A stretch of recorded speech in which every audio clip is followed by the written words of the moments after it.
Hi everyone, I'm Roger Emerson and this is How to Teach Shoshone Love Song. The question I get asked the most is, where did the song come from? The short answer is a book from the library. The longer answer is that 25 years ago, in a search for lyrics to compose music, I visited our local library looking for books on Native American poetry. What I discovered was an old, small, worn book titled Indian Poems and Songs. In hindsight, I should have written down the publisher information, as just recently I looked for the book and it was gone. But I digress. As I paged through this book, this lovely song appeared. In reality, it was only lyrics, no melody, no chords, no direction. But it was so compelling, I knew that I had to set it to music. Fair is the white star of twilight, and the sky clearer at day's end. But she is fairer, she is dearer, she, my heart's friend. Fair is the white star of twilight and the moon roving to sky's end. But she is fairer, more worth loving, she, my heart's friend. Now you will note that I took some liberties of repeating the verses in order to put it into an AAB song form. The best melodies come very quickly, and in fact the essence of this tune was created in about an hour, like LensCrafters. I literally sat at the piano, created the intro, sang the lyrics to a chordal progression, and the rest is history. I'm particularly fond of the contrary motion of the piano on the choruses, as it is reminiscent of my mom playing Debussy that I heard growing up. She would be very pleased. There is much discussion on social media as to what key this song is in, as it moves freely from F minor to A flat, but then resolves into F major. I suppose F minor that flirts with its relative major and then concludes in various places with a Picardy third might be the best explanation.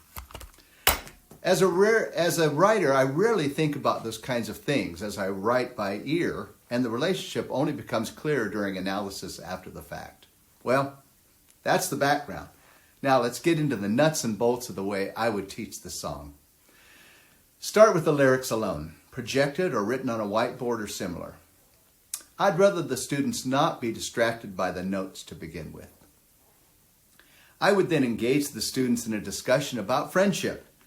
Is there someone whom you consider the heart's friend? Next, I would determine an important word or words in each phrase and underline them. For instance, I would choose twilight and clearer as descriptive and worth a bit of added accent when the phrase is sung. At this point, pass the music out, have the students underline the words that you or the group has chosen as most important in each phrase. If your students are unfamiliar with the word phrase, you might just say it's a musical sentence, usually one thought or idea, and sung on one breath. You may want to have various students recite each phrase, much as they would a poem, in order to get the feel or a possible interpretation of each phrase. I should also add that your accompanist may take rubato liberties with the introduction and any interludes. I would then have the choir sing the first phrase on a neutral vowel such as lu, making sure there is a crescendo and decrescendo, plus emphasis upon the underlying words. You may also want to use a kinesthetic motion like an arm motion, or perhaps finger wedges indicating the rise and the fall of the phrase. Now reinsert the lyric and ask them to sing it as beautifully as the neutral vowel. A technique I often use is to slightly rush up the front side of the phrase and slowly down the back side. Speaking of vowels, there are many opportunities to reinforce pure vowels and proper treatment of diphthongs in this piece, particularly on long sounds. Fairer, sky, end in the first phrase alone. Hopefully you've done vocal warm-ups prior to this piece or any other so that students can relate to the warm-up. We might as well address consonants too at this point. We perform the way we practice. If we ignore the importance of attacks and releases early on, they will seldom be clean in performance. Fair is the white star of twilight, and the sky clearer at day's end.